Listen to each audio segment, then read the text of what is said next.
What is up, Only Playbook fans? We're back for another episode. Week 2 is officially under wraps. A lot to unpack here. Sadness galore for me. Sadness galore for Shashowt, maybe. Maybe not as much, but for me, very sad. For Shovit, just, trades galore 2 weeks in. So we'll definitely dive a little bit deeper into these overreactions here. Again, I'm Swikar. I got Shovit, Shashowt.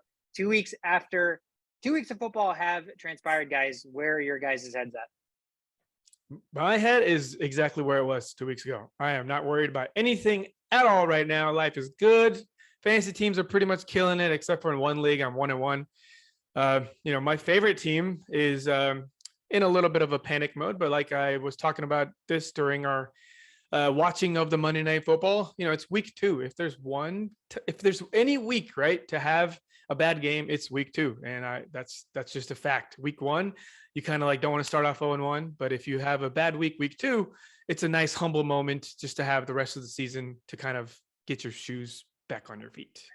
Yeah, I'm doing pretty good. 2-0 start to the fantasy league that we're in, so I can't complain there. I have some concerns about my team, my running backs in particular, that I hope to address. But all in all, it's been a good first 2 weeks of football. Yeah, roller coaster as all of football tends to be these days. Monday Night Football was wild for multiple reasons. We'll dive into all of that, but let's kick things off, guys, with water cooler talk. One quick thing to note before we jump right into injuries: Bucs signed wide receiver Cole Beasley, with Mike Evans facing the one-game suspension in the trilogy fight with Marshawn Lattimore. It looks like Cole Beasley's been signed to the practice squad. He's going to be elevated to the active roster. Uncertainty around Godwin's injury still, and Russell Gage still kind of getting acquainted to the playbook, if you will.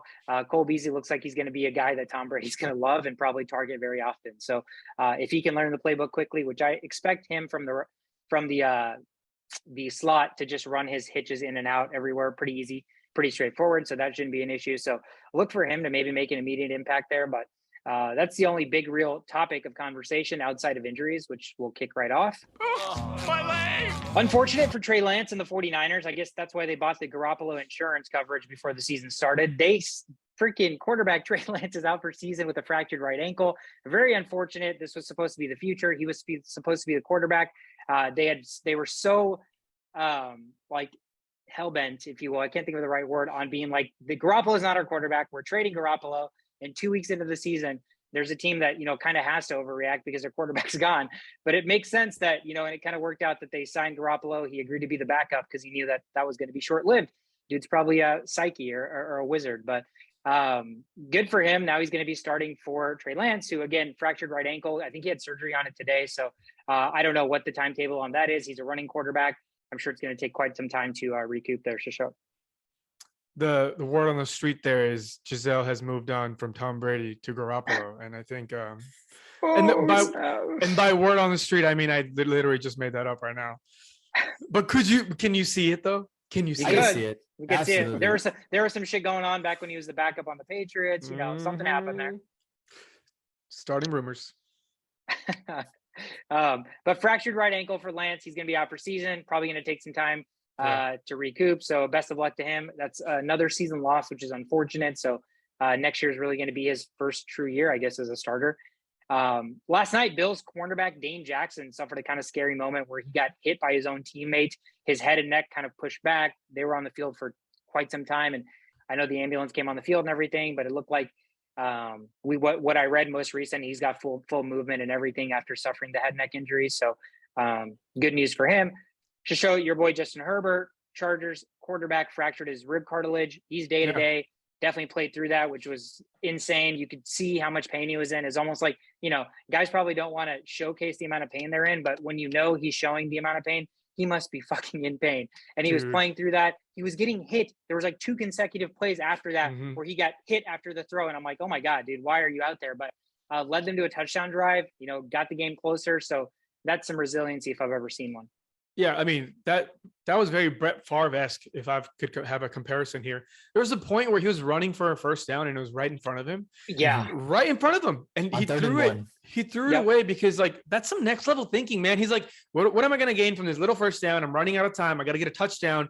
I'm in so much pain. If I even get this first down, I don't even know if I can continue the next play. So he's like, let's just move on. And I was like, what the, like, I was yelling at the TV and then I was silent a moment later because this guy is just on some next level. Like, this is some Hall of Famer type of shit that we just saw. But yeah, that was very impressive. And also, while we're on the subject of this rib cartilage fracture, just go ahead and mention my other best player too. Alvin Kamara has the exact same injury, and they're both in the same boat about when they will play, if they will play. It's a very, very tough and weird situation because, yeah, they could easily be like, it's questionable, and then be a full start on Friday's practice and start Sunday. But all it takes is one hit, and then like you're like back to square one. So this is a very, very iffy and tough situation. For a quarterback, it makes sense that he would play and not have any problems. But for a running back, oh my God, I am sweating balls right now. I'm just excited that the Saints have been down by double-digit points pretty much both games so far at some point, which means they're going to go back to their bread and butter of running the ball more, because you can't do that. You know, as the Saints, you have to like establish a run game and have control over the ball, and I think they're going to start doing that. So that may be a good sign for Kamara as far as volume goes, but if you can't handle it, then you got to have some backups ready. Yeah, Broncos wide receiver Jeudy also hurt his ribs on Sunday. X-rays came back negative, so he is day-to-day. Cardinals running back James Conner hurt his ankle against the Raiders, didn't return. Looked like it was a split between Williams and Eno Benjamin when he was out. So that's definitely something to monitor. Cowboys tight end Dalton Schultz avoids an ACL tear, but did injure his knee. He's expected to miss some time. I don't know how long that's going to be, not on the IR yet. So something to monitor, obviously something to monitor already, because Dak's injury definitely diminishes the value of Dalton Schultz and kind of the passing game as a whole. So I know Shovit's looking to make some trades because of his concerns with Dalton Schultz needing to secure a tight end that he thinks is going to be tight end one come the end of the season. Zach Ertz. So, more on that later. Patriots running back Damien Harris also hurt his knee late in the game. No real news on his injury yet, but they were winning, and so it didn't really matter. He didn't come back in and play, but again, that's something to monitor with Ramondre Stevenson already getting split carries. If Harris is hurt, I mean, Stevenson jumps into RB1 status. And then Hunter Renfrom, wide receiver for the Raiders, in concussion protocol this week. So something to monitor. He had a good week with Adams kind of not having a great week. So he's probably a guy that maybe some people are looking to deploy. So definitely something to monitor. That's all I had for injuries. Let's kick it into the rundown. Thursday Night Football kicked off with, again, Shashowt's Chargers and Justin Herbert fracturing his ribs, but playing a hard-fought game against Kansas City in Arrowhead. Chiefs win final 27-24. Chargers do cover the 3.5-point spread with that backdoor touchdown at the end. Under 54.5 does cash in. Again, Herbert, 334 yards, 3 touchdowns, and an interception. One interception became kind of the demise and the difference, as it was returned for a 99-yard touchdown. So that kind of changed the game, if you will, a little bit. Mike Williams had his boom week, as he had his bust week last week. So he got 8 catches for 113 yards and a touchdown. Patrick Mahomes, a little bit interesting on his end, where, he had to spread the ball a little bit. Not a lot of deep throws. I know the Chargers were playing too high, so they were forcing him to throw it underneath. 235 yards, 2 touchdowns. And Eckler, another guy who I know people are drafting pretty high or have drafted pretty high. Week 1, not great. Week 2, a little bit better, but I think you'd still want to see a little bit more usage and him find the end zone after having 20 touchdowns last year. So important for some of these top 5 picks so far in fantasy to get going, Eckler being one of them. Again, Chiefs take care of business at home, though, 27-24. They go on to be 2-0. Chargers drop to 1-1. All right, next game we have up here is the Jets at the Browns. Jets won 31-0. Very, very fun game to watch from my perspective, mainly because I had Garrett Wilson in all my leagues. And the morning before the game, I had to drop Garrett Wilson in our league just to kind of fill in Russell Gage, because I knew all the receivers for Tom Brady were out. A terrible, terrible decision on my part. I did something very similar with Justin Jefferson his rookie year. Week 2, I made the exact same decision with another receiver. It did not work out, clearly. So, just main things to point out here is Garrett Wilson is that motherfucker. Like, this guy is good. This guy's good. He's getting all the volume you could possibly want. The value is insane. I'm going to be sleeping at night thinking about Garrett Wilson and his fantasy points for the rest of the year. And that is sad, sad thing to see. And it's not even questioning. Like, I'm not even wondering if he'll suck and I can be happy. He's not going to suck. He's amazing. Joe Flacco looks like he turned back the clock 10 years just from the sheer volume perspective. They're throwing a lot. They're throwing so much that they can satisfy 3 receivers in this team. And as soon as these running back situations get a little more figured out, one of the running backs might even be startable. Last week, we didn't see much Breece Hall action, but this week, Breece Hall got significant work and, double-digit fantasy numbers. So this is an offense that is not like it's ever been before, at least for the last 10 years or so. The Jets won. Weird things are happening in the NFL right now, and this is what we talked about before the season started, is that all the teams have the ability to have fantasy players now. There is really no bad team you can just shoo off. The Texans can service you with some players eventually throughout the year. The Giants, still figuring out their wide receiver situation. And now the Jets, there's some things being figured out here. We're going to have some answers here in a couple of weeks, and we're going to be able to ride some of these guys into fantasy playoffs, which is crazy. But the old reliables on the other side, we still, how many times do I got to say Nick Chubb is the best running back in football? Nick Chubb is the best running back in football. He is just the best running back. I am not going to have any arguments with anybody over this because my mind is made up. This guy is a bull. He is like the pit bull of all the dogs in the NFL, and he is just taking names and just kicking asses along the way. He's just that good. He's a pure runner. We haven't seen anything like this since Adrian Peterson. People come, people go, but Nick Chubb is that guy. And, the volume, we still would like to see more to get to that, RB1 over anybody else mode, but he's kind of doing that right now. He's scoring 3 touchdowns on 17 carries, even while Kareem Hunt's got 13 carries taken away from him. I'm just imagining a world where Hunt doesn't exist and Nick Chubb's getting Derrick Henry rushes. This would be some next level stuff. So that's something, really to focus on here. And the resurgence of Amari Cooper, really, it's Amari Cooper. So I know Swikar and me are on the same page. I don't know about you, Shovit, but Amari Cooper just, he's just benefited a lot. He's good at route running. He has good hands, but he's really old and he's getting a lot of injuries on that hamstring that just keeps getting injured. So it's not somebody I would go out and get, but if you're getting to buy low on somebody like this, who is clearly the number one receiver on the team, if you're willing to risk injury later, you can maybe bring that up in your conversation when going for Amari Cooper in a trade. If you can buy really low, which you definitely can, I would try to grab Amari Cooper and keep him as your wide receiver 3 and just kind of see what happens, because they have nobody except for this running game, and they're going to be throwing against a lot of these teams they're playing in the near future. It would be a nice little, look what happened kind of a situation if you can go out and grab them.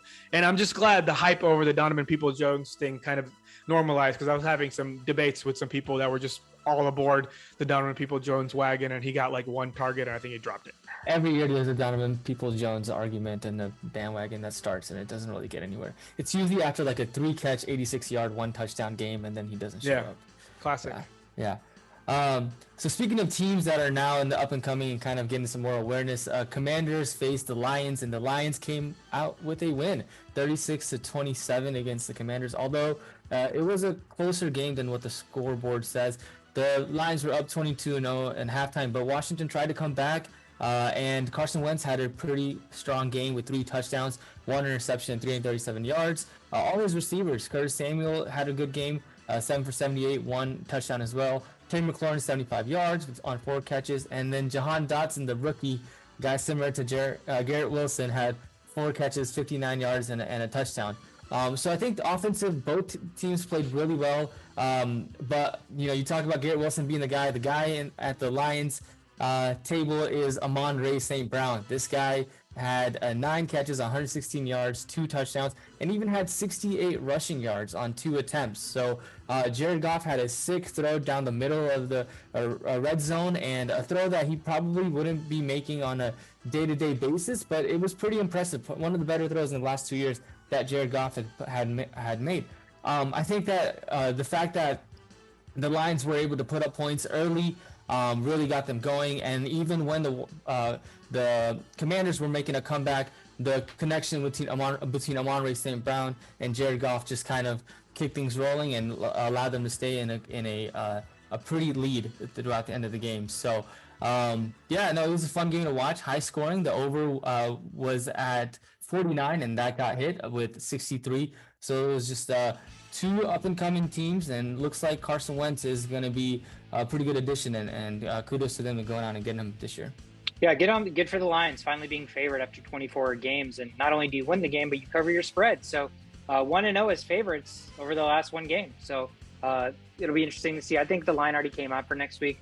Vikings, Lions, and Vikings are favored by 7 points, which seems absurd. But That's interesting. Lions back to being underdogs, but good for them. 1-for-1 coverage when you're the favorite. So pressure's off. That takes us to a divisional matchup. Tampa Bay Buccaneers at the Saints. They've been having a really, really tough time the past 2 years beating the Saints. Tom Brady's gone 0-4.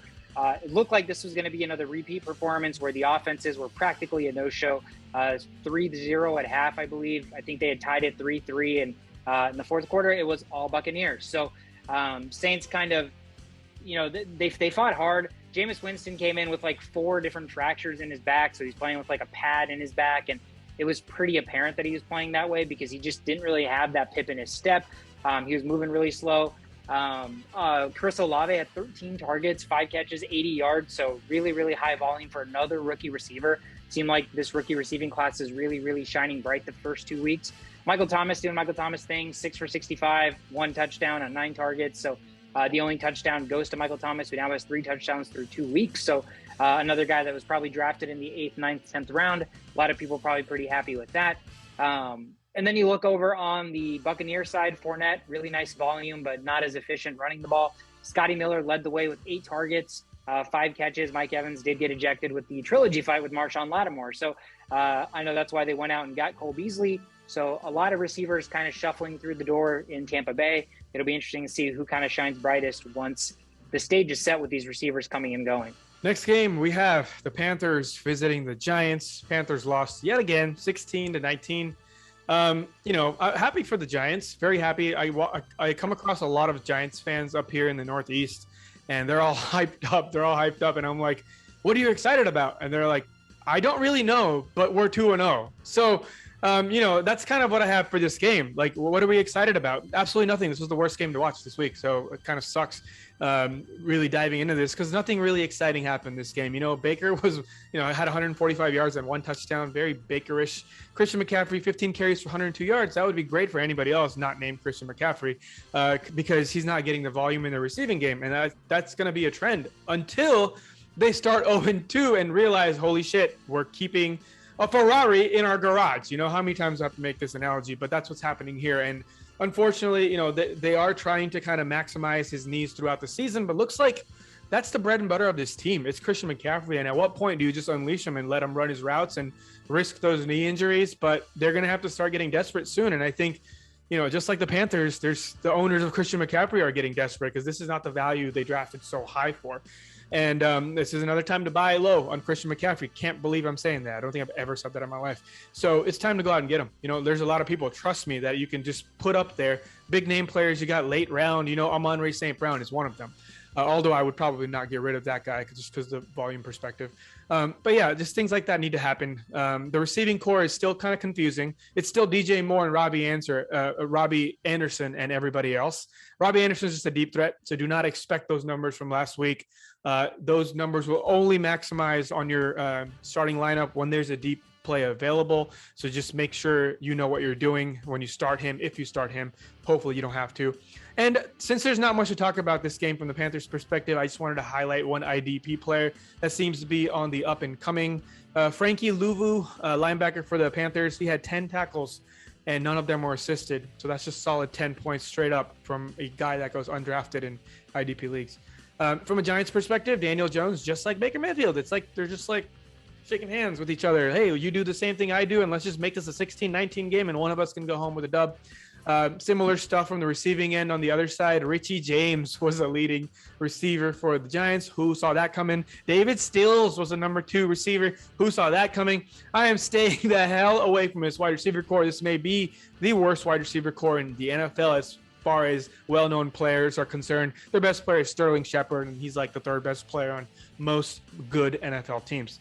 And after that, there's really not much to talk about except for the fact that it's 2 different teams with 2 different records, but yet they're pretty much the same team, if you know what I'm talking about. Yeah, I think I saw a headline that said 2-0, the New York Giants, the worst 2-0 team of all time. And that's probably very accurate. But going from one shitty team to the next, the New England Patriots faced the Pittsburgh Steelers at home or at Steelers home. And they came out with the win, 17-14, the Patriots did. And the Patriots, I think, played a pretty fair ball game. Damien Harris had 15 carries for 71 yards, 1 touchdown. Nelson Aguilar had that 1 touchdown that was basically he just mossed Ahkello Witherspoon. There's nothing else to say about that. It's the best play he's ever made in his entire career. I don't doubt that one bit. And Jacoby Myers, 9 catches for 95 yards, all stellar PPR performances by the receiving corps. And on the Steelers side, outside of Freiermuth getting that 1 touchdown on 4 catches and 22 yards, not really good, nothing good here. If you have Najee Harris, I know you're probably kind of getting a little bit concerned because there's some talks about his injuries kind of prevailing and then him just not finding the right holes. Or is it Matt Canada, that offensive coordinator? Is he the problem? That offense is kind of in shambles, and even when the defense kind of picks up and gets interceptions like Fitzpatrick did last game, the offense is not able to do anything about it. And so I think the Steelers are in pretty big trouble. But again, going back to the Patriots, kudos on them. I think their offensive line stepped up. Their running game stepped up as it wasn't there last game, right? And so I think they did all the right things to come out with a win. And Pittsburgh, you got to figure it out because I don't know what's going on with that offense there. How short's that leash for Trubisky, you think? I think it's probably like 4 or 5 weeks. He's already calling out Matt Canada, saying that they need to put the receivers in better positions. You can't say that and throw interceptions in zone coverage like that, and you didn't see the cornerback. And there's been plenty of plays where he just kind of misses the wide open targets. So I think he's definitely on the hot seat for sure. Am I just like tripping, or do I just see like this huge potential in Claypool that's just never going to happen? Why does this seem like a Kenny Golladay situation right now? It's odd to me. So I am kind of on Trubisky's side. I'm like, what are these play calls? Like, what are you doing with these receivers? You see one-on-one coverage with a linebacker, and they're just like not willing to adjust to what their play is. It's just like I feel like the amount of things Mitch Trubisky can do is very, very narrow.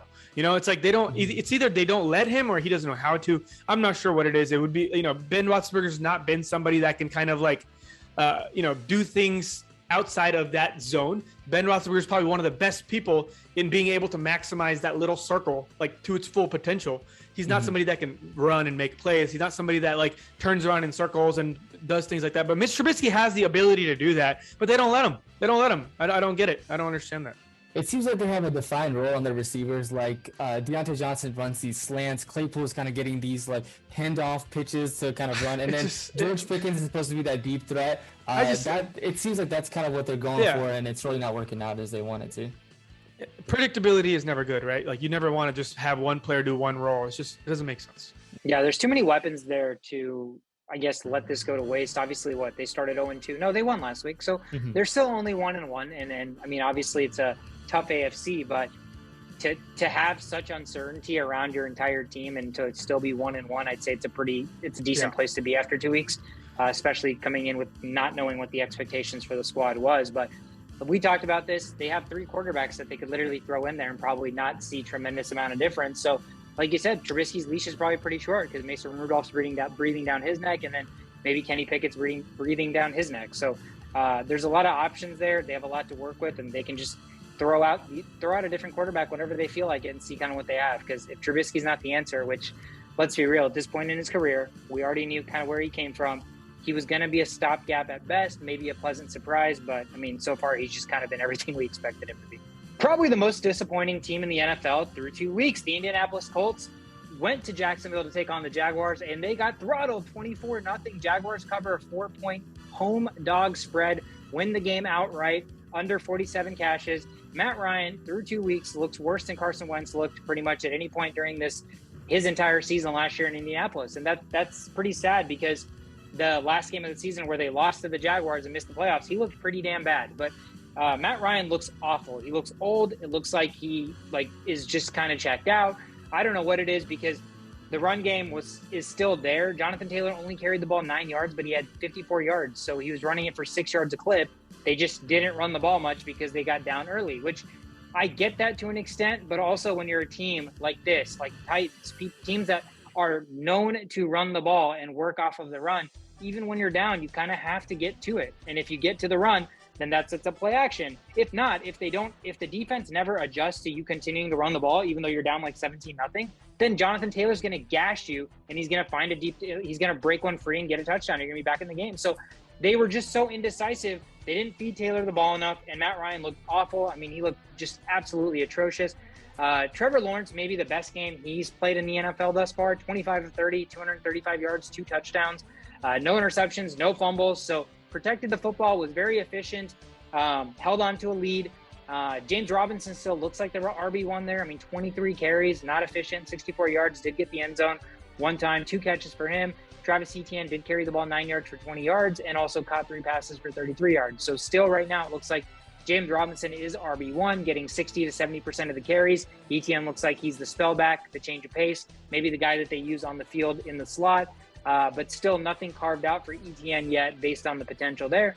And let's give Christian Kirk his due, man. We talked about him being vastly overpaid because the Jaguars had a lot of money and they just wanted to give money out to players who wanted to come play for Jacksonville, which wasn't, the best marquee number 1 guys. But Christian Kirk took the payday, went there, 6 catches, 78 yards, 2 touchdowns. Through two games, he has 12 catches, 195 yards, 2 touchdowns, 18 targets. So I think anybody would be pretty happy, at least in a fantasy sphere, to have Christian Kirk. And I think the Jags and Lawrence are pretty happy to have Kirk as their number 1 so far. So pretty impressed with him. Jacksonville, 24-0 at home. The Colts have a lot of questions that need answered. They probably need their top 2 receivers to get back healthy as well.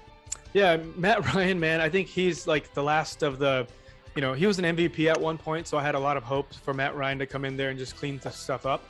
But, the receiving situations is abysmal. It's probably just as bad as the Giants situation with this whole Pittman thing being a thing now. But I think, things have to get better there, right? Like, how do you have the best running back in football and just not win games? It just, that's not really normal. That's not, even the Giants won a lot of games when Saquon was doing well. So it's you have to work around that. You got to figure out how to run the ball, like you said. Yeah, and I think that style of offense, to your point, Shashowt, can get you 7 wins pretty easily, right? Control the clock, you're the best running back in the game. Yeah. It's just about how to maximize and get to that 9-10 win season to make the playoffs.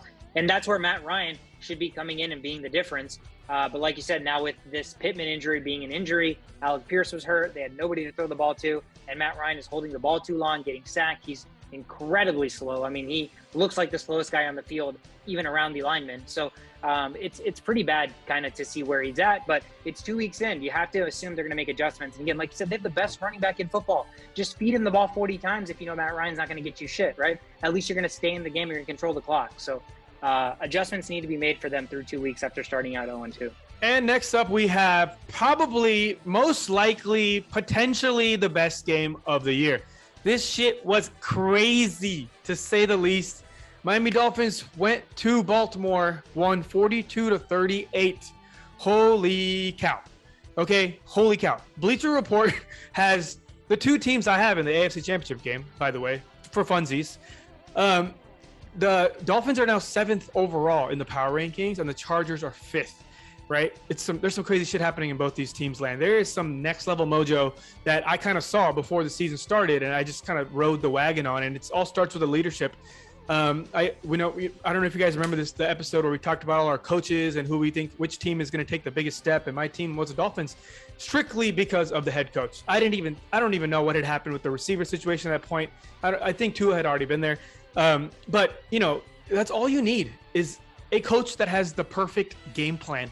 And we're watching it happen. It is Kyle Shanahan 2.0 with Ayuk and Debo. It's like the same play calls. Everything is the exact same. Even the running back is the exact same. Mostert, we were all buying into the Chase Edmonds because of the 16 touches he got last game. And we were hoping, is this going to be something different? The Cardinals didn't really get to use him to his full potential because of the whole James Conner situation. But now we have the same situation happening here. And Mostert, I would argue, is better than James Conner as far as just, taking apart the defense. He's the fastest running back in football per Madden. And now you have the fastest receiver in football and probably the second fastest receiver in football. So it's unfair. It's unfair what this team can do to people, especially a team like the Ravens. I know their defense is not what it used to be. I called it last year. Marlon Humphrey is the most overrated person of all time. He was arguing why he's not in the top 100 NFL players. I was watching that like last month.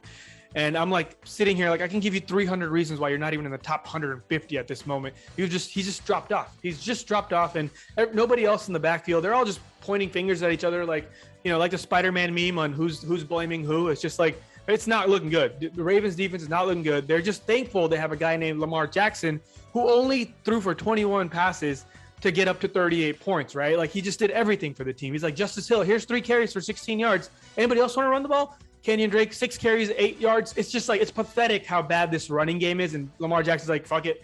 I'll just run for myself. And he had 9 carries for 119 yards. Amazing run for the touchdown.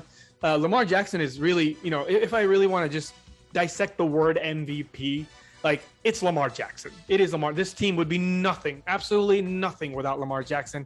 And, you know, it's just, the stats are showing why he's the most valuable player. He's passing better than, you know, most players around the league, with a pretty weird situation as far as the offense goes. And he's running the ball very effectively. I love Lamar Jackson, and he's making players like Rashad Bateman, who we were kind of like, shit, is he going to be able to live up to his potential? Is he going to be a bust? He satisfies these receivers with at least 1 deep ball a game. How amazing is that? Like, that's all we really need. That's all the receiver probably wants. Even if he's not getting the ball throughout the game, he knows there's that one coming. And that's what keeps these receivers hungry. And it works, you know, like he feeds his receivers. He goes deep to Andrews at least twice every game. Some of them are overthrows. Most of them are overthrows. I think both of them didn't get caught. Actually, he got down at the 1-yard line this game, but the last game, it's the same blueprint. Like he takes apart the defense close, runs the ball close, picks them apart deep. It's like the perfect offense. Like if this was Madden, that would be the perfect way to play it. He's killing it. He's killing it, making players better. Andrews is just the GOAT at this point. I could argue Andrews is just as good as Kelsey, just from a volume standpoint, because Kelsey has Patrick Mahomes. Patrick Mahomes doesn't laser in on one player.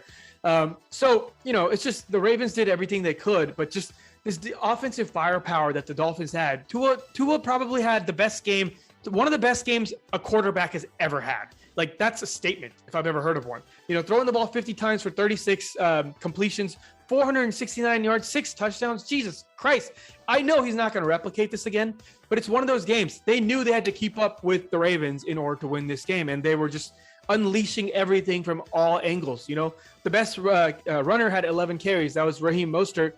Only 51 yards, but it wasn't about the running game in this game. You know, that's what the Ravens thought. The Ravens were like, let's just stop their run. We should be able to hold Tua and just contain Waddle, or, you know, just watch these 2 receivers. All you have to do all game, and none of it worked out. Literally nothing worked out. Even their running game was pretty good as far as creating first downs, creating confusion for the Ravens. It was just insane. How do you satisfy 2 receivers' fantasy values almost identically? 11 receptions for both, 190 yards for Tyreek Hill, 171 yards for Waddle. Just electricity all over the field. And if you're going to keep up with Lamar Jackson, then you can very well keep up with Josh Allen. You can very well keep up with Patrick Mahomes. It's looking like there's something going on, but it is week 2. I don't know if I'm overreacting, because I've been reacting this way, the potential I've seen since 4 months ago. So I wouldn't really call it an overreaction. I just want to see more of it. I just want to see more of it, because they've shown that there is something going on there. And with the perfect blueprint, even a above to average type of quarterback like Tua, who's just getting the job done, can win you games against big teams like the Ravens. Man, I don't know who Lamar Jackson's agent is, but I feel like it should be you, because you could definitely get him that money that he deserves after this. After all that you said about Lamar Jackson. Here's the plot twist. He doesn't have an agent. Lamar Jackson is making all of his decisions alone. Lamar Jackson, call up this guy right now. Let's get a deal done, because we can make that happen for you. This was by far the craziest game of the week. I think if I had to bet, this is probably statistically going to be Tua's best game of his entire career. So this is going to be a lot of quarterbacks' best game ever. Yeah, 100%. That's why I'm saying it's going to be Tua's best game of his career. But what I'm saying is, as great as this team looks 2 weeks, and, you know, they look amazing. They look insane. These receivers are insane. These weapons are insane. Ultimately, when push comes to shove, the difference is going to have to be Tua. And so it's going to be, can he answer the question when it's needed, when you're not playing against shit Marlon Humphrey and guys that are 20 yards open, like Tyreek Hill burning everybody down the field, Jalen Waddle running screens and running it 85 yards, when they need Tua to make plays where, you know, they're playing too deep back and they're no longer letting you throw deep balls, or they're just throwing screens for your receivers to run. That's when I'll be impressed with Tua. I think McDaniel's awesome. I think this is obviously insane for them to come back from this in this game, let alone I think they were down 20 plus points maybe. So for them to come back this game is insane, let alone for two receivers to have equally as insane games, because the quarterback threw for 6 touchdowns and over 400 yards. I mean, I don't think I would have ever, if somebody would have asked me, do you think for the rest of Tua's career before this season started, would he ever throw 6 touchdowns or over 450 yards in one game? I'd have been like, fuck no. Absolutely not. Yeah, but I think I would say that for every quarterback not named Josh Allen, even Patrick Mahomes. Even Patrick Mahomes, he may not. One game for their entire career, the likelihood that I would say maybe, yeah, Mahomes has the capability. Allen has the capability. Lamar even has the capability, right? I mean, they can do it. I've been shitting on Tua since he came into the league. The dude doesn't have an arm. So if there's one guy that I was like, is he not going to get 450 passing yards or 6 passing touchdowns? That seems, I mean, Nick Foles threw for 7, right? So people can do shit, but Tua, I never thought he could do this. So I'm going to bite the bullet on this, that early season. I'm very, very impressed with them, but I think again, you guys know my philosophy on quarterback. When you're getting paid as 1/4 of the salary of the team, you're pretty damn important. So a lot of times it's going to be on you to make things happen when shit's not going your way. That's when I'll be impressed with Tua, is if he can kind of come through that adversity. But for them, early season, coming back against the Ravens, very, very impressive. So kudos to them. Yeah, one of the silver linings of the Steelers losing was that every team in the AFC North also lost, and surprisingly too, I didn't see the Dolphins coming back and beating the Ravens. All right, next up, we've got the Falcons that went to Los Angeles to play against the Rams. The Rams came out on top 31-27. Although they won, the Falcons actually almost came back and ended up or had a chance to win the game if it wasn't for a interception by Mariota picked off by Jalen Ramsey. That kind of killed off all their hope to kind of come back, but they put up a fight. The Rams, however, the usual suspects, Stafford finally comes back and performs like we've seen him perform in last year. 272 yards, 3 touchdowns. Cooper Kupp, obviously, 11, that has a stellar game, 11 catches, 108 yards, and 2 touchdowns. And then finally, we see an Allen Robinson touchdown sighting. What we were hoping for all of last week, kind of got that with 4 catches, 53 yards, and 1 touchdown. And still, Darrell Henderson looks like he's the guy there. 10 carries, 47 yards, and 1 touchdown. Akers had more carries, 15 carries for 44 yards, but on average, 4.7 over 3.2 or something like that. And quick maths, right? I'm going to pick Darrell Henderson over Cam Akers any day, and I still think he's the guy there that should be getting the RB1 carries, but something to kind of monitor as Akers gets more and more reps. But yeah, this Falcons team, you have to look at, we talk about rookie receivers, and I think this receiving class has been so fun to watch. You talk about Garrett Wilson, Jahan Dotson, and now Drake London, right? 8 receptions, 86 yards, 1 touchdown.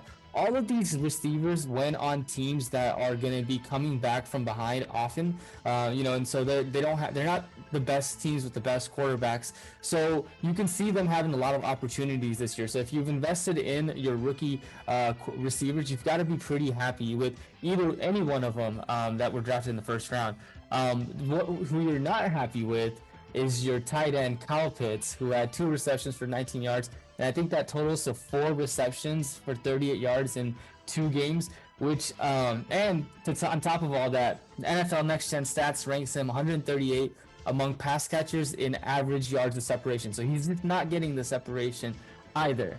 But with that being said, I still think that, fading Kyle Pitts is a little bit of an overreaction. I think throughout the course of the season, with the up-and-coming Drake London, he's probably going to get that double team efforts kind of shine away from him, and he'll get more opportunities. So I'm not worried about it, and I think that it may be an overreaction if you are trying to get rid of Kyle Pitts as well. But yeah, Rams come up on top, 31-27 Rams. Yeah, insane comeback and covering the spread, 10-point spread for the Falcons. There were a lot of really big spreads this week, like teams were favored by 10 or 11 or 10.5, and a lot of those teams did not cover. And there was one team that definitely covered, but most of the other teams, really struggled in those big spreads. And it looked like the Rams were going to cover early because they came out and we're up 14-0 or 17-0, something like that. But kudos to the Falcons for being resilient and covering that 10.5-point spread. Another game that had a big spread, the 49ers at home were favored by 9 against the Seattle Seahawks that were coming into town for a divisional matchup. Rip to Trey Lance, out for season, fractured ankle. But good thing, again, Jimmy Garoppolo is still in town as the backup quarterback, only lasted 2 weeks. He's back to QB1. Does the old thing here, 27-7 final, they cover. Wilson and Davis Price combined for 32 carries, but Davis Price also had a high ankle injury towards the end of the game. So all of a sudden, Justin Wilson looking like RB1 with no other running backs really. You call him Justin again. Who is Justin Wilson? Justin Wilson. I don't know why I keep doing that. Justin Wilson is a pitcher in baseball. I don't know why. Justin Wilson, Jeff Wilson. Jeff Wilson, I'll get that right at some point. Jeff Wilson looking like RB1. Again, Elijah Mitchell hurt. Now, Davis Price, the other guy that he was splitting carries with, he is also hurt. So Jeff Wilson all of a sudden climbing atop their RB boards, and he could literally be an RB1 coming forward. There's only one thing in the way of that happening, and his name is Marlon Mack. This guy won't die. This guy won't just leave. Go away, man. What are you doing? Like, he's hopping onto every team, and he slowly creeps his way up to the 53-man roster. And now he's active. They just activated him like an hour before this podcast got recorded. And, not because he's so good, but mainly because they just need a running back. And apparently Devonta Freeman was there, and all these, the usual travelers, travelers looking for work. Can't admit that their career's over, but won't accept defeat. They're like, I still want to get signed. Yeah. The brotherhood of the traveling pants. Yeah. Marlon Mack is there. I love Marlon Mack, so it's intriguing every time this happens because I'm just like on the waiver wire, like, fucking do it, just do it. But I'm not gonna do it. Somebody else can have him. But yeah, I just wanted to make that of note. I wish Jeff Wilson could just have this position. Just give him the best running team in the league. Just can't produce the best running back in the league for many reasons, and that's because there's people everywhere. Just let this man stand alone, and they just won't let that happen. Yeah, I mean, it's looking good for him now because just based on the fact that there's nobody there. Marlon Mack, I mean, yeah, he's been around the block. He had one great season with the Colts. But if you can't scratch the roster for the Houston Texans, like, I don't think you're really worth anything anymore. Like, you lost out to Pierce and Rex Burkhead, and you got cut. So, I mean, in all honesty, his career is probably just as exactly this as insurance depth piece. So if I'm Jeff Wilson owners, I'm probably deploying him with, like, full confidence. And if you're a Deebo Samuel owner, all of a sudden you're looking pretty happy as well because Trey Lance is gone. He's no longer going to take those rushing touchdowns. Yeah. There are no other running backs, so they're going to be forced outside of Jeff Wilson to spell him so he doesn't die. They're going to need to give the ball to Deebo. And so I think that really kind of kicks up Deebo Samuel's fantasy value a little bit as well. Shovit, we were talking about Brandon Ayuk. He had a nice game, 5 catches, 63 yards on 8 targets. No Trey Lance, more Jimmy G means more throwing, so that also helps his fantasy value. Geno coming back down to earth. It was nice. They ain't right back Geno, but it only lasted 1 week. Rashad Penny, 6 carries. Ken Walker, the third, had 4 carries. DK show last week. It was Lockett show this week. So if this is going to be one of those, I want no fucking part of that. So I'm glad I don't have any of those guys. Lockett, 9 for 107 on 11 targets. DK, 4 for 35 on 6 targets. Again, 49ers take care of business, 27-7 at home, back to Jimmy G. It feels like 2021 all over again. Yeah, I remember our conversation about, would you want ETN or would you want Penny I don't want any of them. I have Robinson in 2 leagues and I haven't even started him yet because I'm just like, is this for real? And I just haven't started him. He might just sit on my bench the whole season. I don't even know. But it's crazy how we just like talked about the 2 positions that are just so murky right now with ETN doing absolutely nothing and now Kenny Walker, the third, kind of making a little creepy way up, even though Penny's still pretty serviceable. They're just not good in that offense. Yeah, I mean, I think if ETN is the future, if they're going to still try to find ways to get him involved, you could probably sell really, really high on Robinson right now after getting 23 carries last week. That's like RB1, that's volume, that's everything fantasy people will look for, and it's only 2-week sample size. So it's like he got 15 carries week 1, 23 carries. It's trending up. He's RB1. He looks healthy. Yeah. Trade him while the value is sky high, because at some point ETN is going to get utilized in one way or another, which is going to reduce the touches for Robinson. So next we have the second boringest game of the week. We had the Bengals visit the Cowboys. Score was 17-20 Cowboys. I'm not sure anybody outside of Cowboys fans thought this would be a Cowboys win. Again, this is just, what are you doing, Bengals? Like, I called you frauds last year and you proved me wrong, and now yet you are here just proving yourself wrong. What are you doing? Who is this Joe Burrow guy that's out there having 5 turnovers last game and this game, just one touchdown. Like, this is not how you win this game. And Joe Mixon out here being Joe Mixon. Fucking look at Joe Mixon doing Joe Mixon things. 19 carries for 57 yards. Last week, he gets a huge load, and you're all of a sudden like, oh my God, RB1, Joe Mixon's back. You know, I don't know what it is. Maybe the Cowboys defense is pretty good. You know, their pass rush is definitely good. But, you know, I know they're penetrable. They're not like this wall that's just like holding its own. And I thought maybe if one team can kind of bring them down to earth, it would be the Bengals with all these weapons everywhere. And it's not even like T. Higgins was out. That was one of my concerns. He scored a touchdown at 71 yards. Jamar Chase kind of just disappeared. They even tried running the ball with him one time because he couldn't really find an opening. LSU boys having some trouble receiving the ball this week. He had 5 catches for 54, but that's not Jamar Chase. You know, Bengals aren't going to win with Jamar Chase catching 5 balls for 54. It's just not going to happen. That's just a huge part of the game plan. He had the same amount of catches as Hayden Hurst. I know we're talking tight ends, but tight ends looking like a big part of this Bengals offense. So if you are by like week 7, 8, losing a lot of tight ends, Hayden Hurst could be a bye week fill-in. That could very well work. And it was supposed to be Chris Evans' show as far as spelling behind Joe Mixon, playing some third downs. Looks like he retired right there with Captain America. So now we're just back to the Samaje Perine show, you know, and he's just it's not it. That's just not where it's at. Okay. And from the Cowboys standpoint, you know, they just kind of just gritted and grinded their way to this victory. It was pretty impressive from a really shitty perspective standpoint. It was so ugly. It was disgusting. It was really ugly. It was just like both teams couldn't really get anything done. And Cooper Rush is now, you know, just making the best of his starts, I guess. I don't really know. A lot of people are, you know, really happy for him for his win. Rightly so. You know, he went 19 for 31. Nothing impressive. 235 and a touchdown. We thought he'd have to throw like 5 touchdowns to win this game, but no, apparently not. Bengals kind of just gave this game to Cooper Rush. They're like, here, do your most average game you can, and we'll let you win. And Cooper Rush did just that. Zeke still struggling 2 weeks in a row with around 5 fantasy points. Pollard chunking in, diving in, taking up third down runs from the goal line. Like, he's taking it all. He's slowly just taking over this team. The carries are getting closer and closer together as possible. I'm not really sure what to make of this. This is going to be one of my classic wait 1 month before you make decisions mode. You could kind of buy low on Zeke if you really want to, if you have a pretty stacked team and you're looking for the future.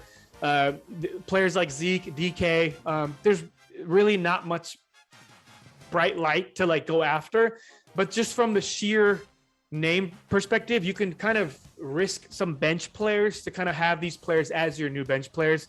You know, like I mentioned last week, I was calling DK borderline wide receiver 2. I could not have been more wrong.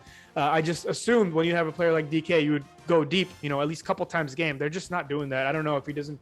I don't know what it is. DK is forever going to be an enigma. And just like this new age Ezekiel Elliott's looking more and more like a average running back. It's just an average dude, just a guy that anybody can just jump in and get 15 carries for 53 yards. So maybe we'll get some flashes down the road, but the only person doing anything flashy is Noah Brown.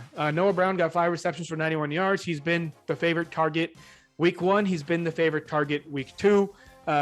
Not from a target perspective, but just from a succeeding in what he's supposed to do perspective. So that might be somebody you want to keep an eye on. I wouldn't break my bank and waste a waiver wire pick for him.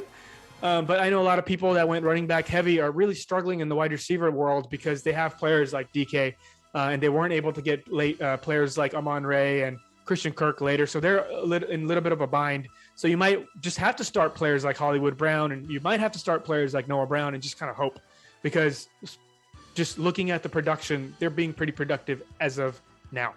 Nice. So you mentioned that was the second boringest game of this week. Moving forward to the most boring game of the week, the Texans at Denver Broncos. The Broncos were heavily favored by 10 points. The final score came in at 16-9. But this was a sloppy game. The Broncos have so much that they need to focus on, and on the offense side. On the defense side, I think both teams did a fairly good job. Houston only allowing 1 touchdown in the red zone, and then the Broncos allowed no touchdowns. So although the Texans gave up a lot of yards, you know, the score was still only 16-9 at the end of the game. So I think the defense has played fairly well. Now, as far as the offense goes, Man, like the Denver Broncos, man, you get a guy in Russell Wilson who's supposed to be a Pro Bowl guy who's going to take you to the promised land of Super Bowl, and you can't even get the play clock situated. You can't even like manage the game right. I don't know if this is a Russell Wilson problem or a Nathaniel Hackett problem, but whenever you have your fans calling out 40, 39, the play clock, because you're going to have a delay of game in the fourth quarter, that's not a good sign for a new head coach. So they need to get their offense sorted out. On their tight end, who you may have gotten, talking to viewers, Albert Okwuegbunam had 0 catches for 0 yards, had a crucial first down catch that he dropped, and then he saw nothing after that. And the only touchdown came from Eric Saubert, who had 1 catch for 22 yards and 1 touchdown. So not really much on the offensive side. If you have guys like Javonte Williams, he gets you 15 carries, 75 yards, and I believe his catches kind of made up for his points as well. And also a good thing to know is Dameon Pierce, 15 carries for 69 yards. I know 69 is not that great of a number. It's the best number. What are you talking about? Yes, actually, sorry, it's the best number. But the average was 4.6 yards per carry. He didn't get a touchdown. So, you've got to be happy with the fact that he's getting these better average numbers, and that you can move forward with starting him. Although you've got to take into account that Texans are going to be behind a lot this year. So sloppy game, not much to take from a fantasy standpoint. So hoping that the Broncos get things situated and figure out how to get this offense on rolling as they travel to the 49ers next week. Is it too much of an overreaction to say Russ is cooked? Russ is cooked? Yeah. Instead of let Russ cook, he's cooked. I think so. I think so too. It's just a new system, new coach who's actually stupid. Like he made that call about the field goal. And then he took it back, and he's like, "Damn it, I should have." Yeah. Like what are you doing? No wonder the fans are counting down the clock. Like it's like watching it's like your head coach sucks. What kind of attitude is that? Week 2. That's not a good sign. But it's Russell Wilson. If it was like there's only 5 other quarterbacks before him, I would trust. And it's Russell Wilson. You cannot overreact. He's another put him on the shelf for a week 4 situation. I like it. As a Russell Wilson owner, I will just solely base all my decision making off of that bias by you. It's fucking Russell Wilson, man. It's Russell Wilson. That takes us to another running quarterback. Kyler Murray and the Cardinals were visiting Vegas and the Raiders. Raiders had this one in full control, 20-0 at halftime. Singing the praise. We're back. Derek Carr is the next great quarterback. Devontae Adams, what a dynamic duo. Devontae Adams' grandma was there to watch him play for the first time ever. Oh, and he God. got 2 passes. Luckily, one was for a touchdown. But, man, I think one of the how, like, people bet based on a lot of things, right? People bet based on trends. People bet based on numbers. People bet based on emotion. People bet based on a narrative. Right? And the narrative was Devontae Adams' grandparents are going to be watching him play for the first time in his career. Let's book him for 2 touchdowns and 150 yards receiving. And, by the way, it wasn't just his grandmother. It was his grandmother, grandfather, uncle, and parents. So, wow. His whole family. Okay. So his whole family just decided to totally ignore his entire football career until this year. They're like, hey, you know what? Maybe we should catch a game. Because they're in Vegas. So, they probably came for Vegas stuff and we're like, our son is playing. Maybe we'll catch him. But Green Bay, nah, it's too cold in Green Bay if we watch the game. Too cold. We got to play the slots. Oh, you're playing in Vegas now? We'll be there every week. But nonetheless, Raiders implode. Second half, 29-23 final. Cardinals come back and win. 6-point underdogs win the game outright, over 51.5 cashes. Devontae Adams again, 2 catches, 12 yards, 1 touchdown, 7 targets. Rodgers would absolutely never. Hunter Renfro, 7 catches, 59 yards on 10 targets, did have a concussion. Mac Hollins, 5 catches, 66 yards on 8 targets. And Waller, 6 catches, 50 yards and a touchdown. Kyler Murray, really, really bad first half. Big second half. Shovit, your favorite player in fantasy this year. Zach Ertz, 8 catches, 75 yards. Hollywood Brown, 6 for 68. Greg Dortch, 2 weeks in a row with the touchdown. 4 catches, 55 yards, 1 touchdown. I'm surprised we're not trying to trade for him because the stats are trending up for Greg Dortch's future in Arizona. James Conner got hurt. Williams and Benjamin split the carries, 8 carries apiece. Don't know the severity of Connor's injury, but I assume if he is out for an extended time, those guys are probably just going to be splitting carries. You're not really going to see one guy dominate versus the other. But very impressive for the Cardinals. If they started out 0-2, we talked about this game, guys. Two teams that, have aspirations to make the playoffs, have aspirations to do bigger things. Starting out the season 0-2 is not where you want to be, so big pivotal game for them. It's got to be demoralizing for the Raiders, being up 20-0 at half and completely imploding. And big for the Cardinals, built some momentum. Hey, this season could have gotten ugly pretty quickly in the first half in the locker room, right? 20-0, second game of the season. You're already 0-1. Nobody looks like they want to play there or be there. And all of a sudden, you know what? Kyler Murray's show brings them back. So very impressed with them. Big win for them. The future should be bright for them as they slowly get Rondale Moore, DeAndre Hopkins back and kind of solidify their weapons. Just think about it. Like, hey, let's upgrade with the best top 1B best receiver in football. They're going to do that in 4 weeks. Oh, let's upgrade with one of the best screen catching possibilities in the football field. And they're going to do that with Rondale Moore. So that passing game is just going to get better and better. And it's going to be exciting. I'm happy for them. I'm very sad for the Raiders because, they were my second most competitive team. The Chiefs were my third competitive team in that division, and I had the Broncos last. Two of the things have come true with the Chargers taking the number one spot and, a competitive spot. But this whole Raiders thing, it's been abysmal so far. Yeah, you just want consistency. I don't understand a world where Adams is only targeted 7 times. Like, I just do not understand that. I'll never understand it. Your best receiver should not receive such little targets. It should just not happen. Speaking of consistency, we have the Bears going to the Green Bay Packers world where they get consistently screwed all the time. Packers scored 27 points. Bears scored 10 points. They might as well just not even come to play because Aaron Rodgers owns the Bears. It's just a God-given, it's just Jets, taxes, and Aaron Rodgers owning the Bears. Absolutely. I'm pretty sure if you go on Wikipedia and look up who owns the Bears, I'm sure it says Aaron Rodgers by now. Probably. Justin Fields, man, like 7 for 11, dog. 7 for 11. Are you serious right now? Gas station vibes. It's crazy, man. And for some reason, man, these are I don't know how to explain it. Like, there's some weird football juju that floats around during football season. There's some weird instinctual, how women have the intuition. I have this weird feeling towards Montgomery, and I just feel like people just always undervalue him, right? And when I draft, I just chase value. And this is for me, it's the most valuable player at the spot always. It's just always there. Speaking of consistency, he's going to be in the top 10 in so many different running back categories. And he's always just overlooked, and he always just doesn't fit into a lot of people's schemes.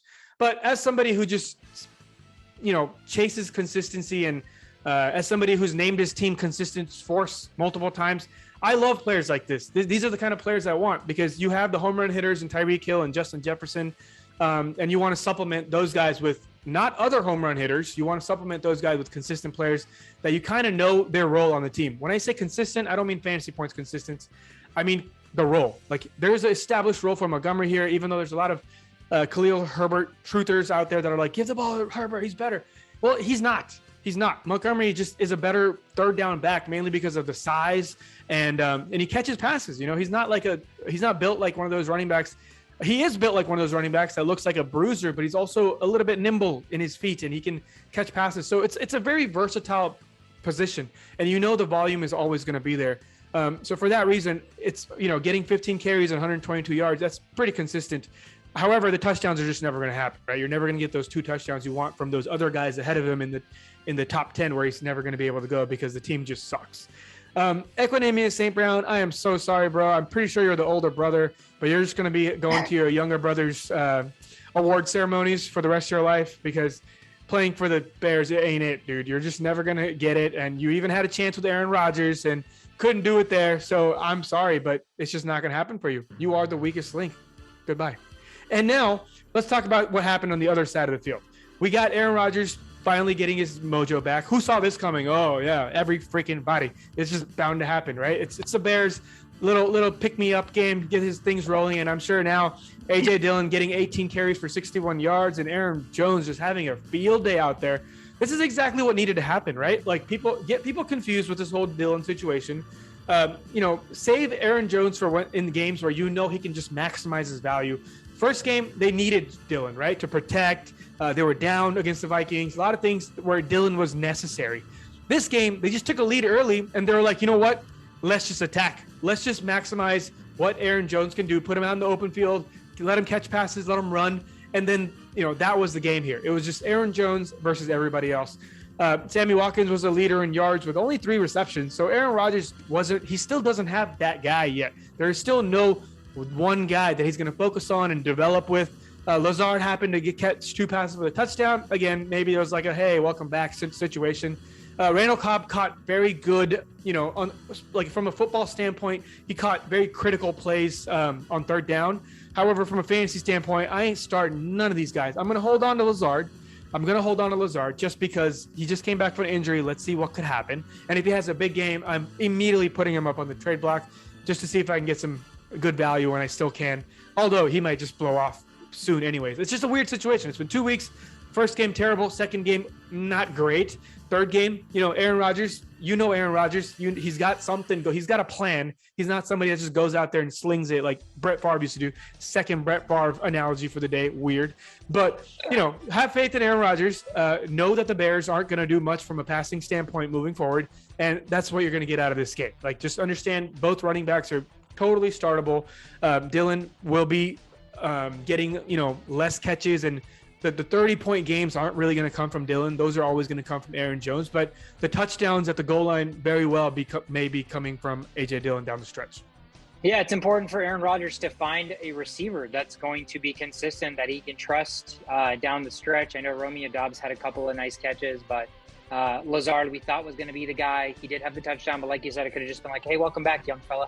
And so, I mean, even Lazard, like we talk about him like he's this wily veteran. He's still relatively young still. He doesn't have a tremendous amount of experience with Rodgers either. And so I think finding a guy that, Randall Cobb may want to be that guy more than anything in the world, but his body's not going to let him be that guy. Yeah. So it's just not going to happen. So somebody's going to have to step up. Sammy Watkins might be the guy, may get hurt, but I think the best thing for them right now is their guys they just both happen to be running backs. So put both those guys on the field, utilize them the way they've been utilizing these first 2 games, and I think good things will follow. And the receivers can just be a complement to the running backs.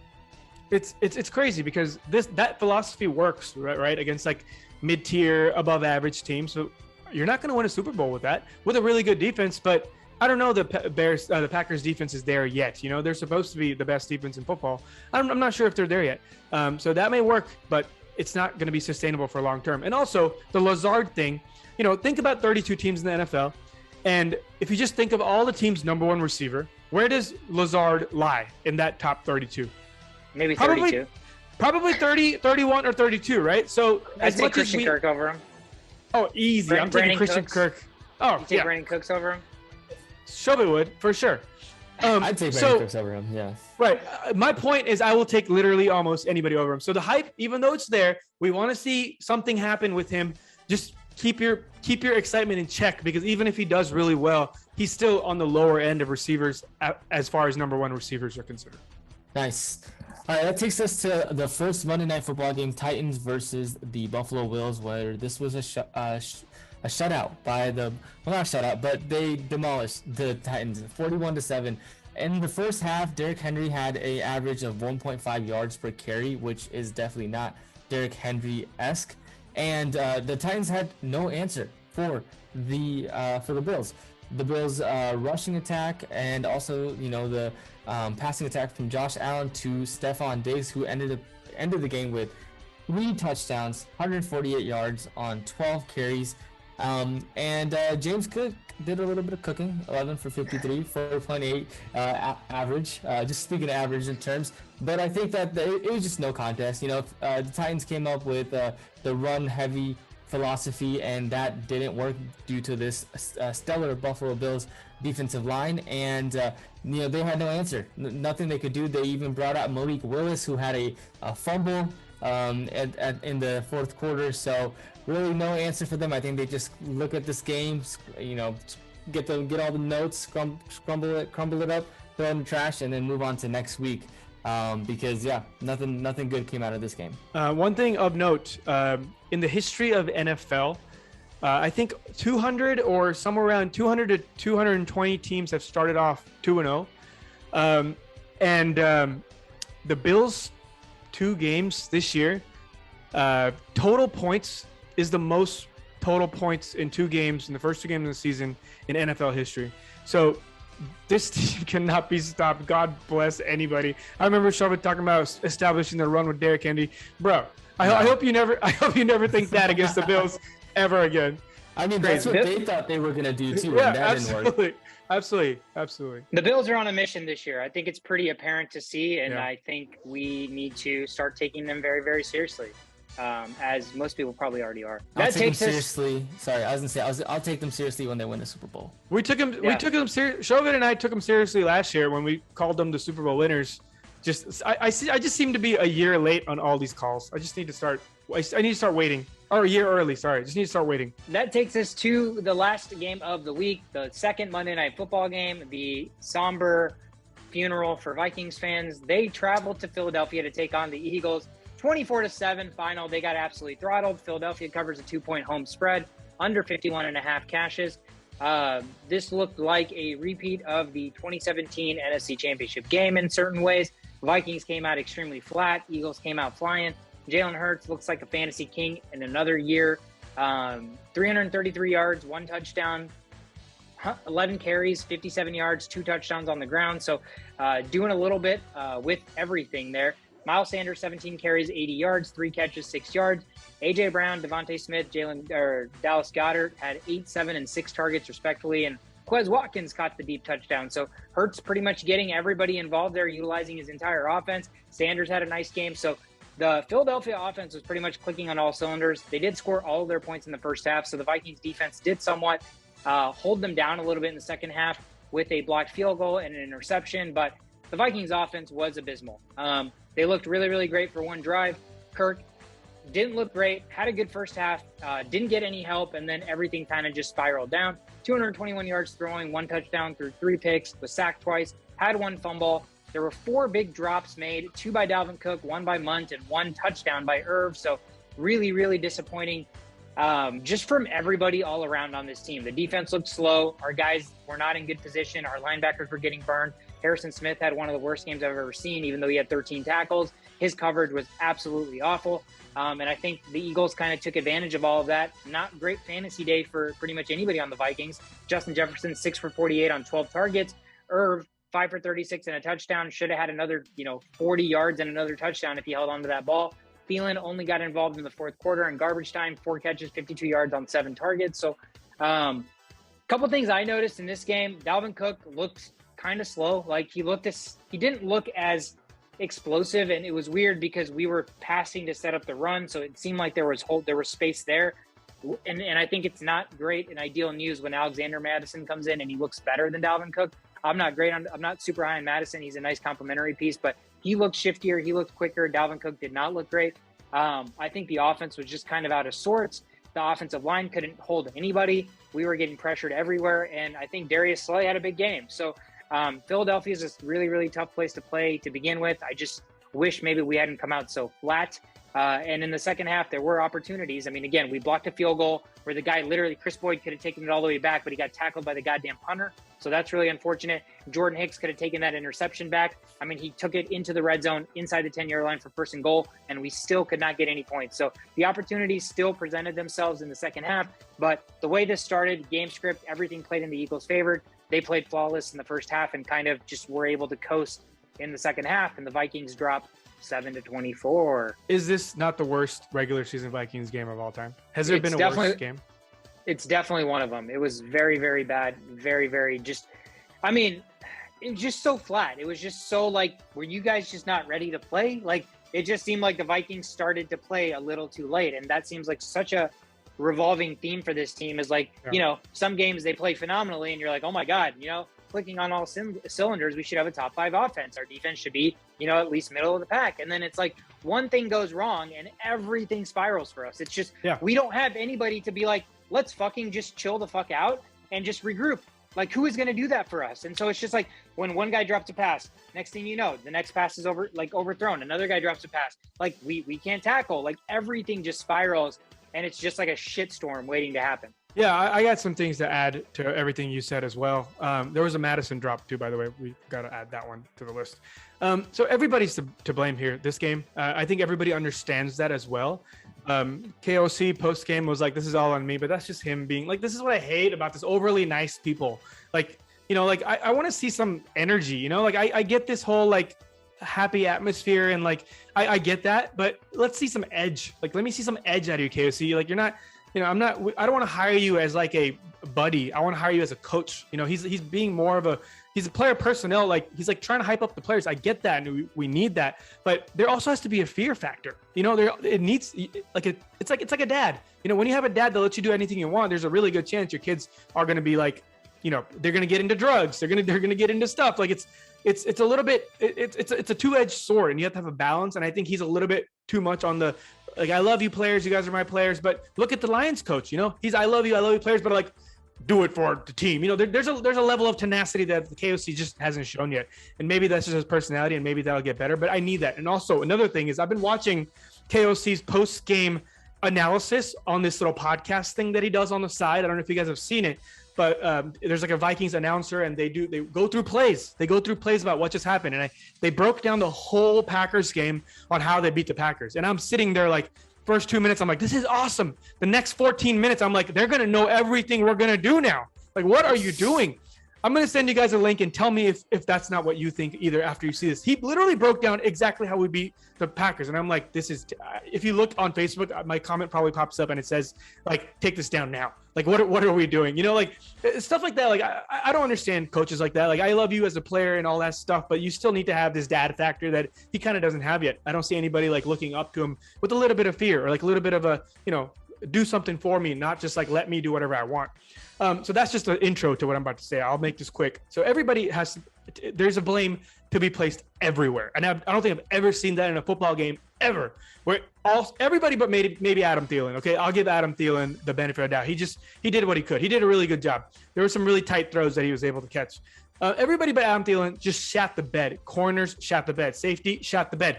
Linebackers, Ed Donatel, bro, what are you doing? He's supposed to be one of the best defensive coordinators of all time.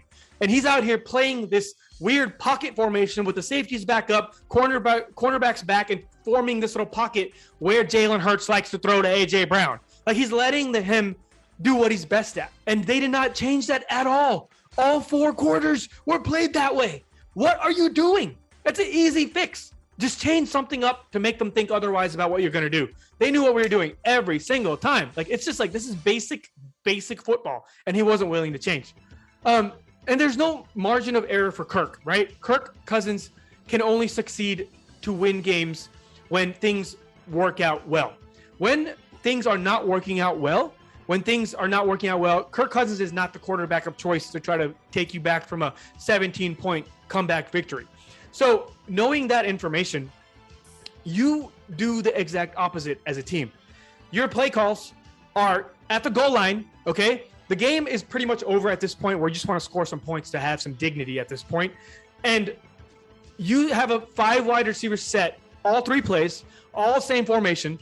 They're blitzing 5-6 guys. You have your 5 guys just sitting there, right? There's no help from Madison to kind of even fake a block and run out to the open. It's the same play call. They're acting like Justin Jefferson's Randy Moss, throwing these lob passes against a veteran Darius Slay. What are you doing? And the ball's not even going like deep. But he's having to throw fadeaway bombs or fadeaway lobs, and Darius Slay's going to get that 10 out of 10 times, you know? And there's just a disconnect between the receivers and Kirk Cousins right now. You know, I mentioned early on in our podcasting that there is one weakness in Justin Jefferson's game, and it's this little slant route. And I don't even want to like put much blame on Justin Jefferson for that, but you cannot end your play. Like, this is the rule number 1 of being a wide receiver, is if there's a defender in the way, you run over him, you run through him. That's how you get the penalties. That's how you can make something happen. But he kind of noticed that Slay was just locking him down all game. So he's like, maybe I can find an opening if I go the other way. You can't change the play mid-play, bro. That leads to an interception. And a lot of that happened, not just with Justin Jefferson, with just this disconnect with Kirk Cousins. When was the last time you even saw Kirk Cousins throw a pick, let alone 3 picks in one game? Things were just not going well. He was flustered. There was many moments where this game could have gone a whole different game script. It was still very much in our hands. The drop by Irv Smith is just inexcusable. And then the another touchdown, the Justin Jefferson, the end zone.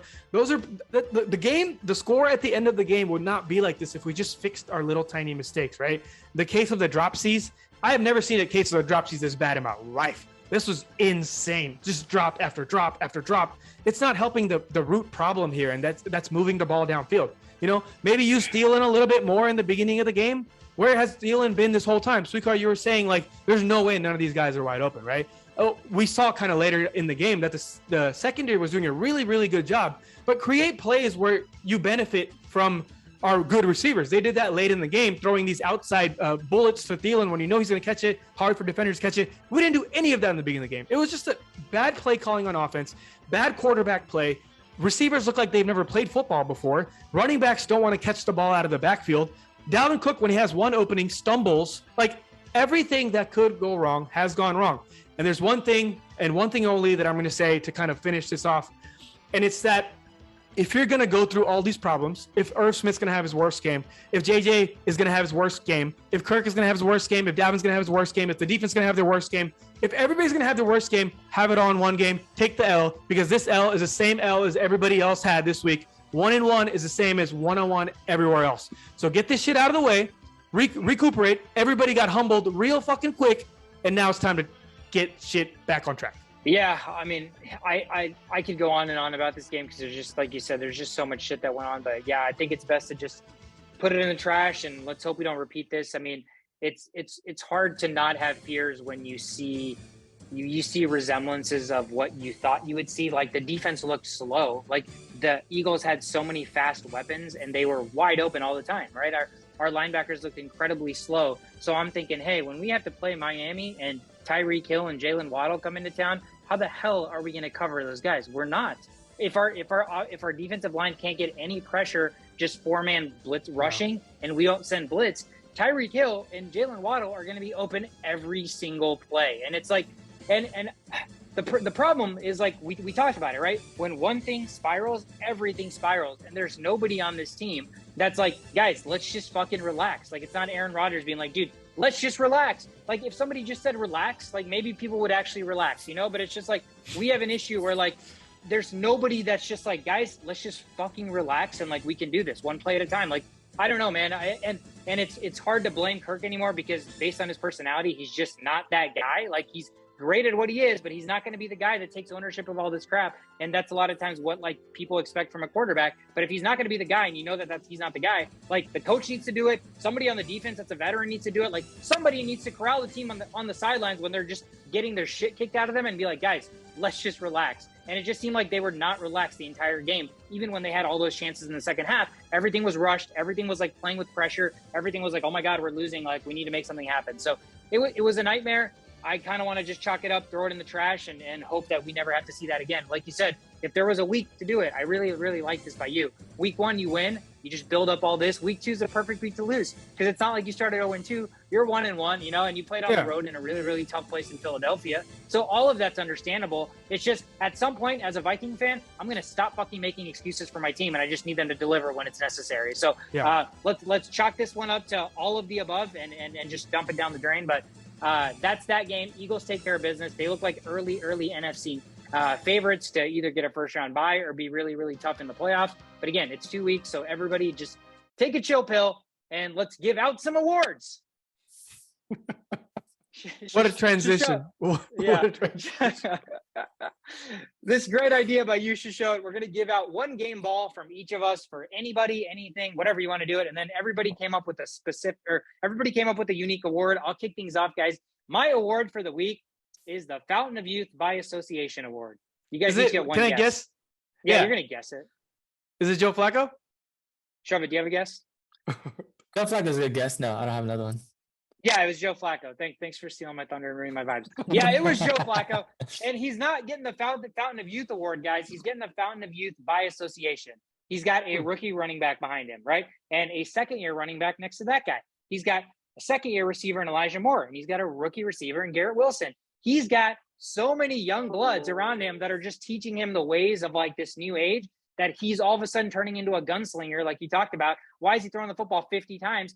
He's basically inherited this fountain of youth by association, where the Jets are on this like young movement. Yeah, and Joe Flacco's absolutely. like the guy. Joe Flacco is Eli Manning in that video you saw where he dressed up as that quarterback and came and played. That's Joe Flacco, but he's like trying to be that guy, like seriously. In real life. He's like, guys, I want to be this guy. I want to be young. I want to fit in with you. I'm not your dad. Even though I could be old enough to be all your dads, I'm basically a bro.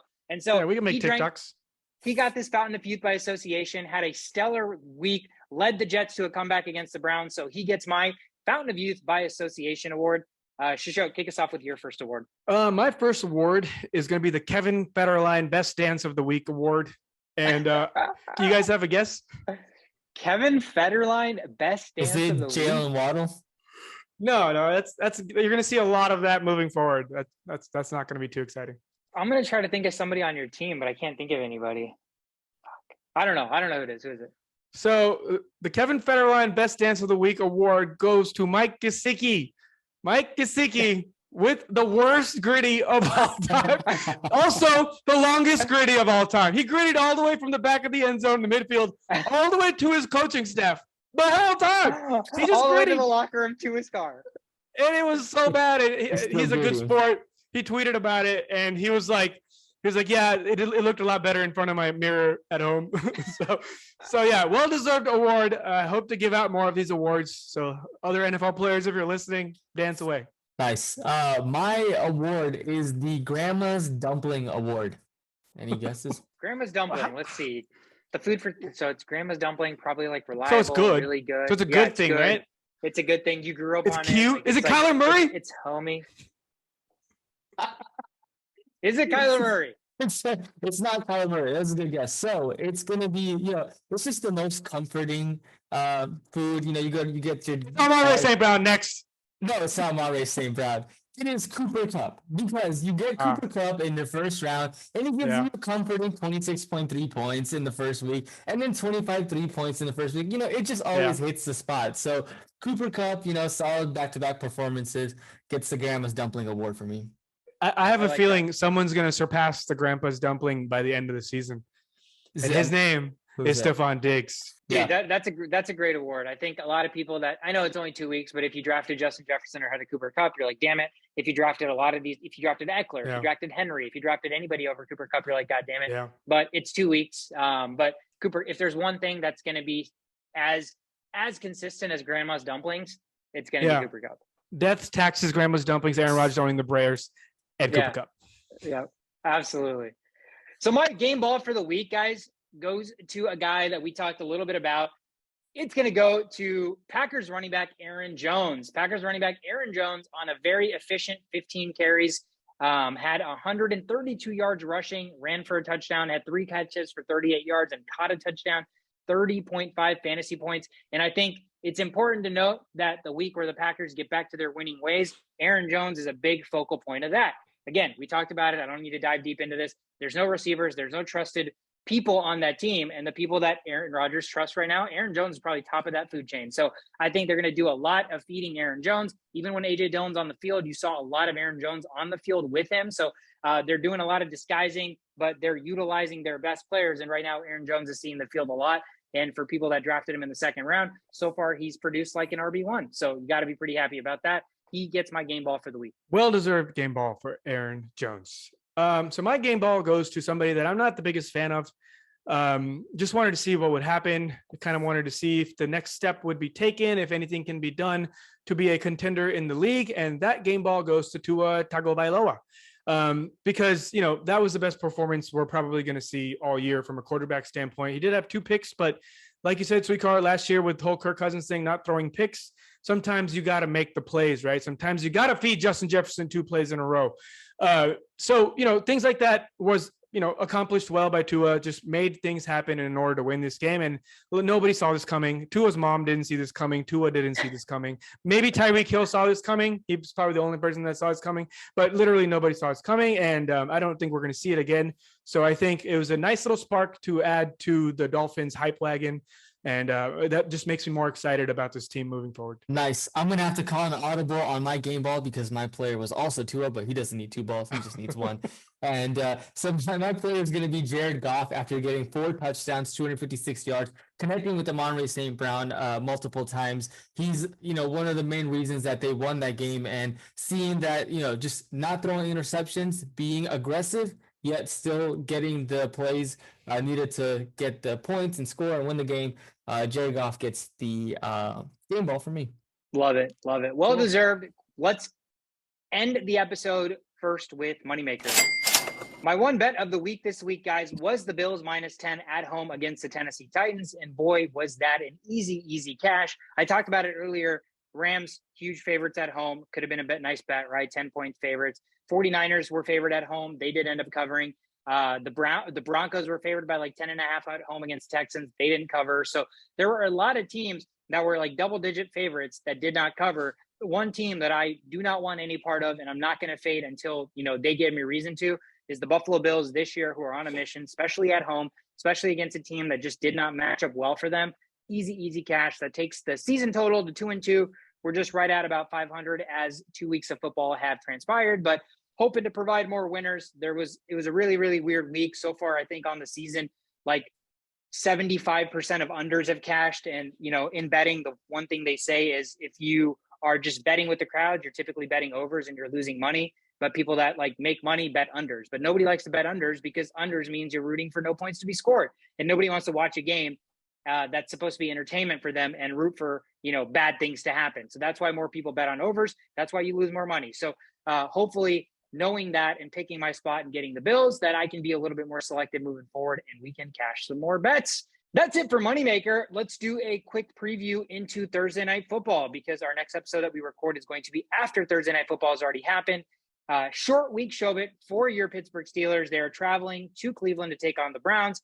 Browns coming off a really disappointing loss where they gave up fourth quarter lead and a comeback to the Jets and Joe Flacco and his youth posse. And the Steelers, very abysmal performance at home on offense. The Patriots come into town and win. So 2 teams looking to right the ship here. Shovit, talk to me first about kind of what the Steelers need to do on a short week. I know your faith has slowly been dwindling, but there has to be a blueprint for success and for them to go into Cleveland and win this football game.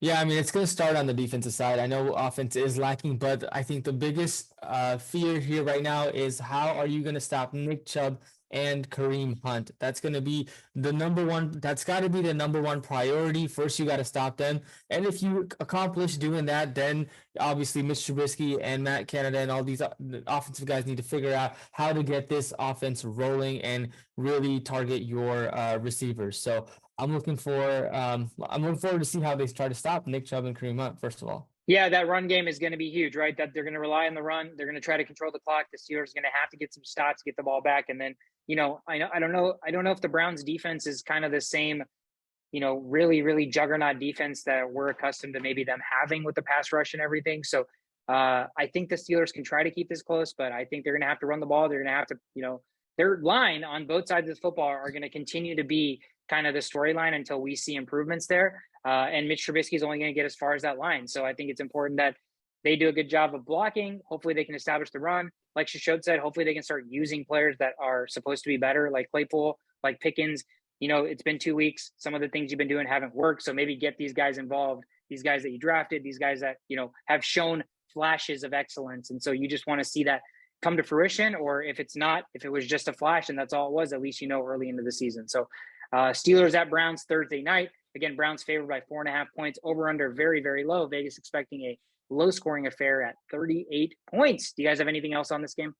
Yeah, the Steelers need to win this game. It's a must win because the Bills come into town 2 weeks from that. And, there's some games on the schedule that are not favorable by any means. So, the Browns, they're pretty good. They're not the worst team. I wouldn't, they're a competitive team.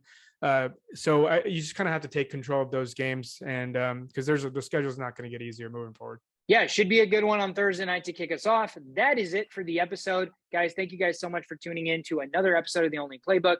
Week 2 is in the books, and week 3 is just a couple of days away. That's the beauty about football nowadays. You get football within like 3 days of football ending. So not much of a turnaround. We'll get this episode up and posted. Hopefully you guys crash into your waiver wires and get some players that you may need. We will record again on Thursday or something, I believe, to preview this or to recap. To preview week 3. Probably record somewhere Thursday or Friday. Thank you guys so much for tuning into The Only Playbook. I'm Swikar. That's Shashowt. That's Shovit. Have a great week. See you guys next time.